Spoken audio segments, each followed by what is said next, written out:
Oke, Assalamualaikum warahmatullahi wabarakatuh. Hai semuanya, berjumpa lagi dalam video pembelajaran geografi. Nah, pada video kali ini kita akan membahas materi kelas 12, yaitu materinya tentang pengertian wilayah dan konsep wilayah. Ini merupakan materi geografi awal di kelas 12. Oke. Nah, sebelum kita masuk ke materi, mari kita perhatikan sama-sama. Di gambar dapat terlihat sebuah peta, ya, peta Kota Bandung. Di sini kita melihat Kota Bandung dibagi menjadi beberapa warna yang berbeda, ya. Ada wilayah Cibenying, kemudian ada wilayah Bojongloa di sebelah utara, kemudian di sebelah selatan ada wilayah Tegalega dan wilayah Gede Bage, kemudian di bagian tengah ada wilayah Kares dan ada wilayah Ujung Berung di sebelah timur, ya. Nah, pembagian wilayah ini, ya, yang ada di Kota Bandung ini merupakan salah satu contoh dari sekian banyak contoh tentang wilayah, ya. Jadi wilayah secara sederhana adalah mengelompokkan atau membagi-bagi sebuah area. Dalam hal ini di sini area perkotaan, ya, menjadi beberapa wilayah dengan tujuan bisa secara administratif ataupun untuk memberikan ciri khas, ya, dari masing-masing wilayah tersebut. Nah, untuk lebih jelasnya mari kita simak sama-sama. Yang pertama adalah terkait pengertian dari wilayah. Yang pertama, pengertian wilayah yang dikemukakan oleh Cressey, ya, atau lengkapnya George Babcock Cressey. Wilayah atau region adalah keseluruhan dari lahan, air, udara, dan manusia dalam hubungannya yang saling menguntungkan. Setiap region merupakan satu kesatuan, satu keutuhan atau entiti yang batasnya jarang ditentukan secara tepat. Oke, menurut Cressey, jadi wilayah itu adalah keseluruhan yang ada di lingkungan tersebut, ya, dari mulai lahannya, airnya, udaranya sampai ke manusianya, di mana objek-objek tadi itu saling menguntungkan, ya, saling memberikan manfaat, atau mungkin istilahnya sering kita dengar dengan istilah simbiosis mutualisme.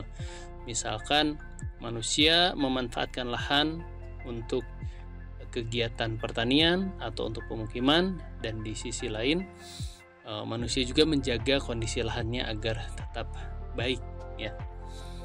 Nah, kemudian semuanya itu merupakan satu keutuhan yang jarang ditentukan secara tepat.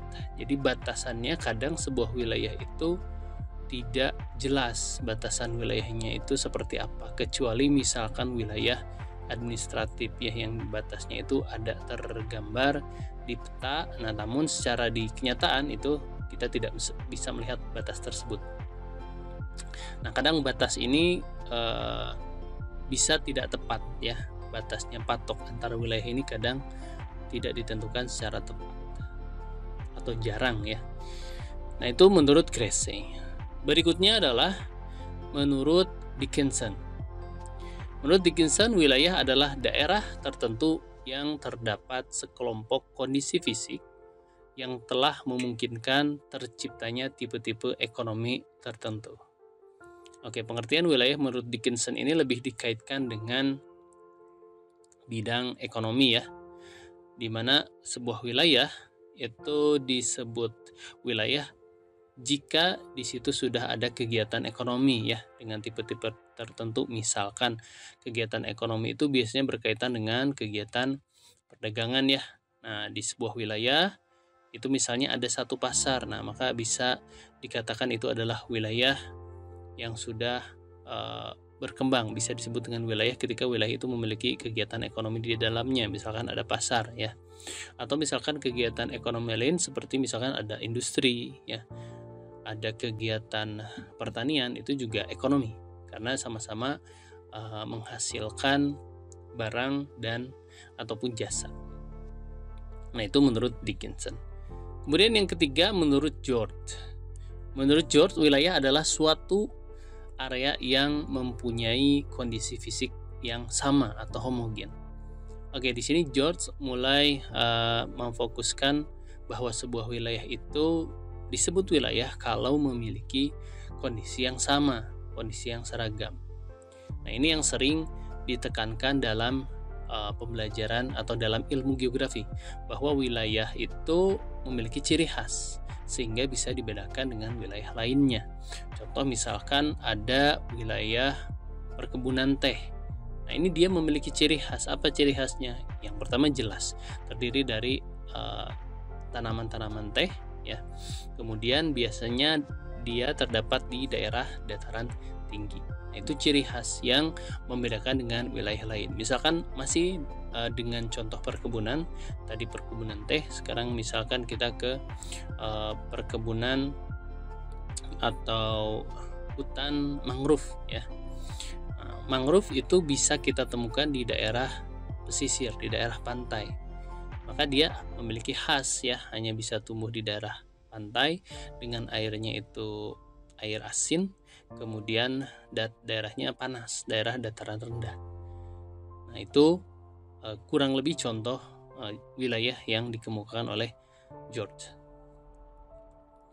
Oke, masih pengertian wilayah. Yang keempat, menurut Herbertson, di mana wilayah adalah suatu kesatuan yang kompleks dan tanah, air, udara, tumbuhan, hewan, dan manusia yang dipandang dari hubungan mereka yang khusus yang secara bersama-sama membentuk suatu ciri tertentu di atas permukaan bumi.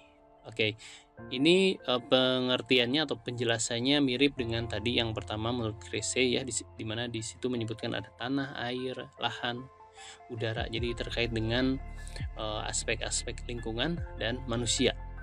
Nah, kemudian di sini juga disebutkan yang pengertian menurut George tadi, ya, di mana wilayah itu memiliki ciri tertentu, ya, bersifat sama.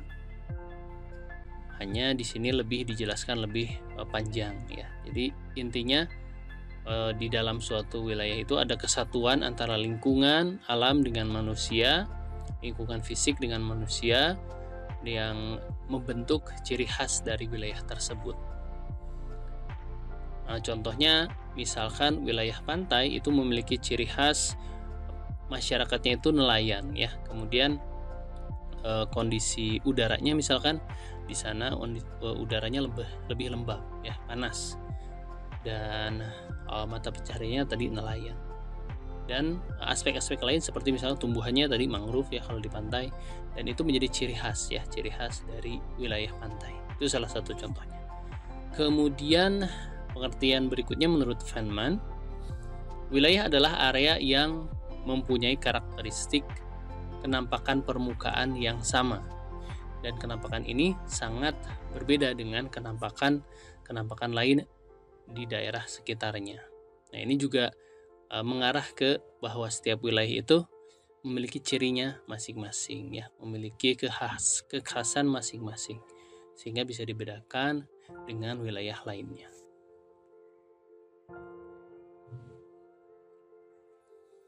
Oke, next, masih pengertian wilayah. Yang berikutnya adalah menurut Taylor. Jadi menurut Taylor, wilayah adalah suatu kesatuan, ya, suatu satuan area di permukaan bumi yang dapat dibedakan dengan area lain melalui sifat-sifat seragam yang terlihat padanya. Oke. Di sini ada seragam, ya, artinya kesamaan, ciri khas. Ini juga pengertiannya sudah mengarah ke bahwa wilayah itu memiliki kesamaan kenampakan sehingga bisa dibedakan dengan wilayah lain. Jadi ini juga mirip-mirip, ya. Dan yang terakhir menurut Rustiadi, wilayah adalah unit geografis dengan batas-batas spesifik tertentu, di mana komponen wilayah tersebut satu sama lain saling berinteraksi secara fungsional.